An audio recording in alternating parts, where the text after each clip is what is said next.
Good morning, 7th class. In the previous video, we discussed about composition of the atmosphere.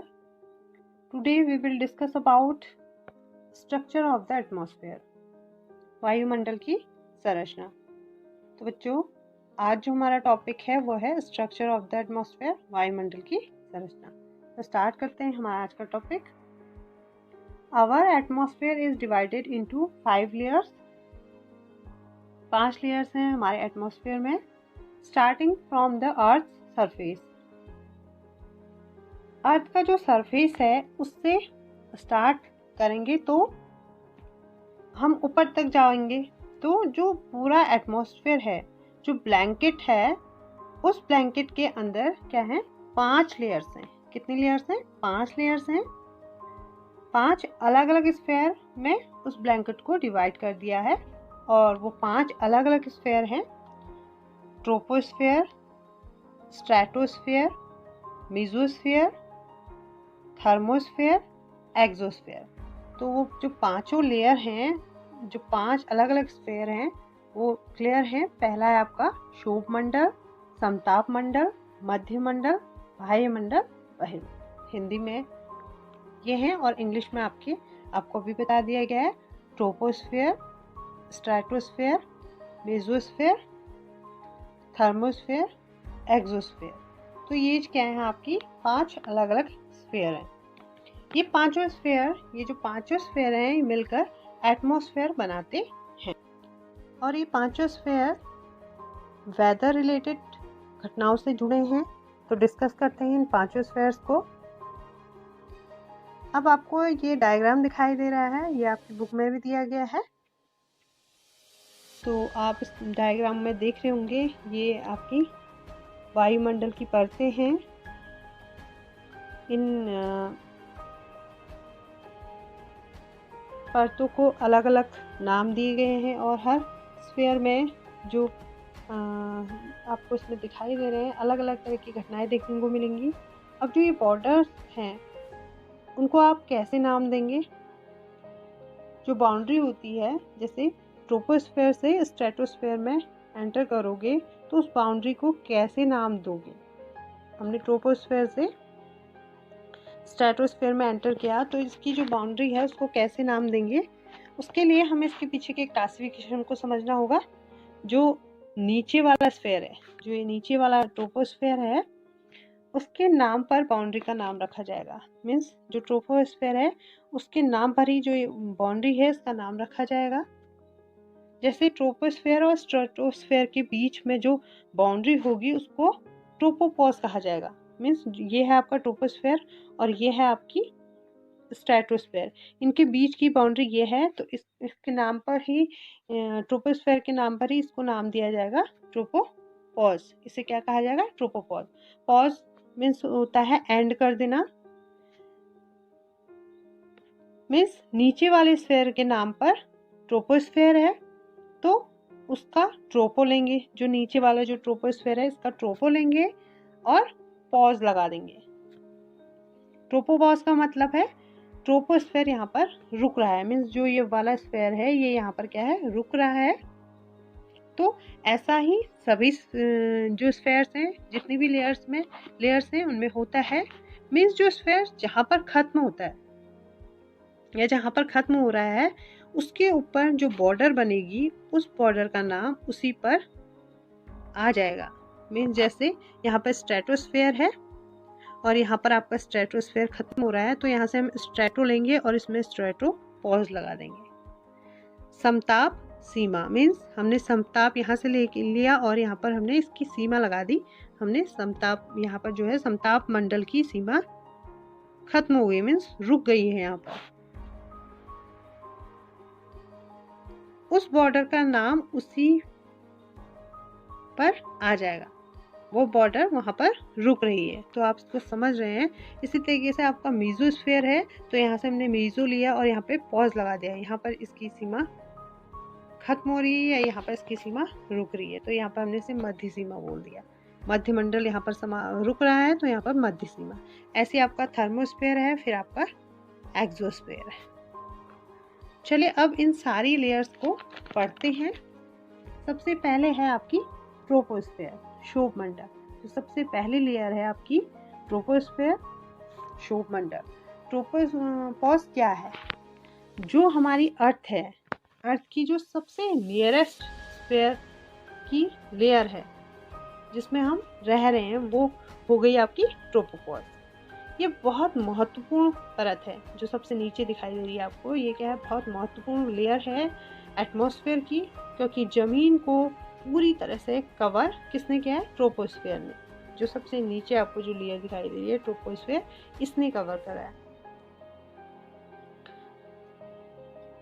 Troposphere में जितनी भी मौसम से संबंधित घटनाएं होती हैं इसी लेयर में होती है। कहाँ पे होती है? ट्रोपोस्फेयर में, इसी लेयर के अंदर होती है। इसकी एवरेज हाइट, जो इसकी एवरेज हाइट है वो कितनी है? 13। कितनी है?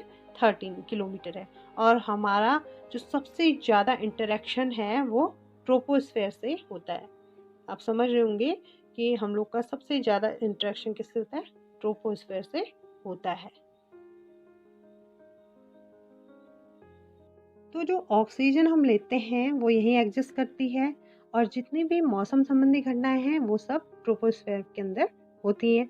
जैसे वर्षा लगना, कोहरा लगना, ओलावर्षण, सब इसी लेयर के अंदर होती है। किसके अंदर? ट्रोपोस्फेयर के अंदर। जो हमारी महत्वपूर्ण परत है, लेयर है, क्षोभ मंडल। अगला स्फीयर है स्ट्रेटोस्फेयर, समताप मंडल। जो अगली लेयर है हमारी स्ट्रेटोस्फेयर, समताप मंडल। ट्रोपोस्फेयर के ऊपर का भाग समताप मंडल या स्ट्रेटोस्फेयर कहलाता है। आप चित्र में बिल्कुल क्लियरली देख रहे हैं, ये आपका ट्रोपोस्फेयर है और इसके ऊपर का भाग आपका क्या हो गया? स्ट्रेटोस्फेयर, समताप मंडल।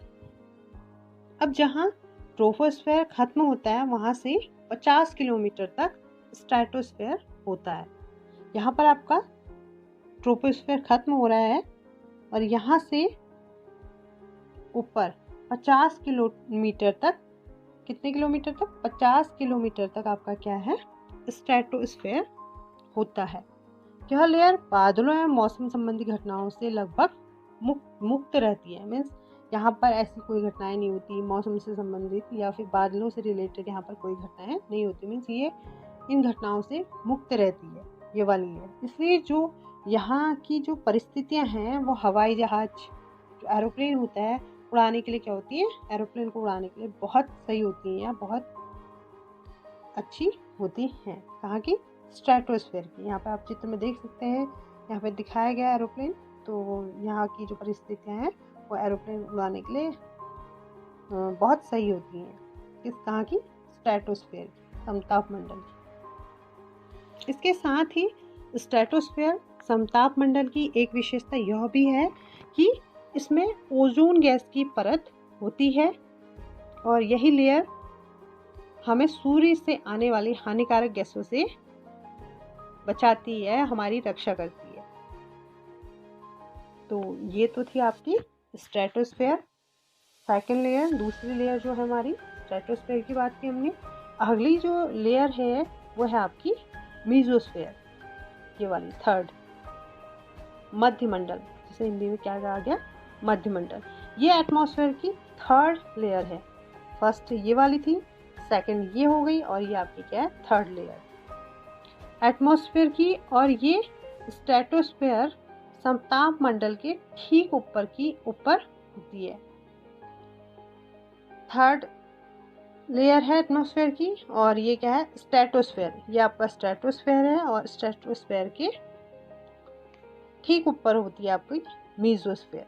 आपको दिखाई दे रही है, ये आपकी मीजोस्फेयर है।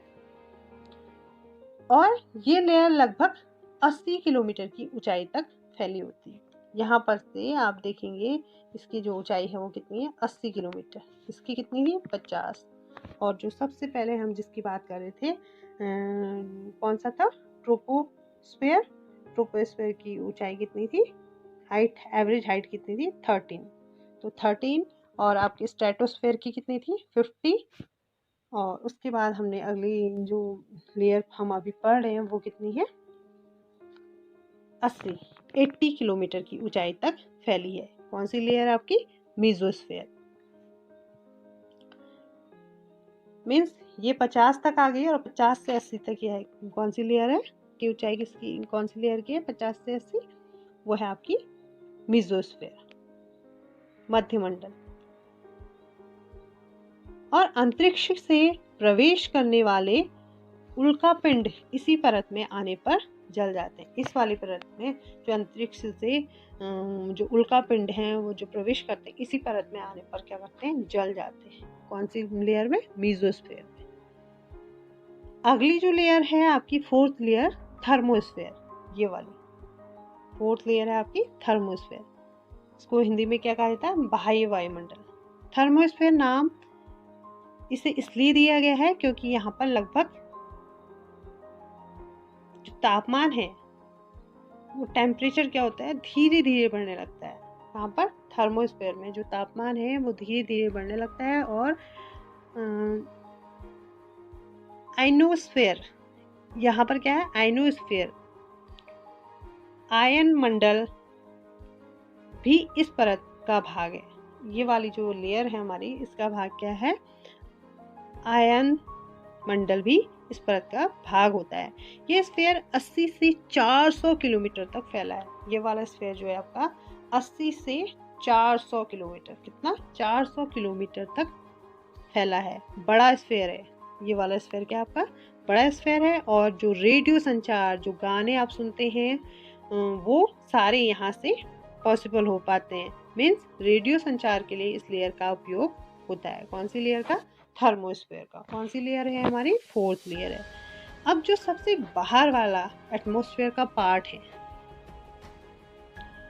एक्सोस्फेयर, कौन सा है, एक्सोस्फेयर, बहिर्मंडल। ये जो पूरी लेयर है इसमें एयर ज़्यादा नहीं होती। ये वाली लेयर, ये पूरी लेयर जो है इसमें एयर क्या नहीं होती, ज़्यादा नहीं होती। और जो हल्की गैसेस हैं जैसे हीलियम और हाइड्रोजन, ये यहाँ पर रहती है। कौन सी परत में, कौन सी लेयर में, एक्सोस्फेयर में। और यहीं से अंतरिक्ष में तैरती रहती है। और यहीं से कहाँ तैरती है, अंतरिक्ष में तैरती रहती हैं। तो ये तो थी हमारी वायुमंडल की परतें। हमने पांचों परतों को डिस्कस किया। तो बच्चों आपके समझ में आ गया होगा स्ट्रक्चर ऑफ द एटमॉस्फेयर। आज के लिए इतना ही। अगली वीडियो में अगला टॉपिक डिस्कस करेंगे। Thank you so much. Have a nice day.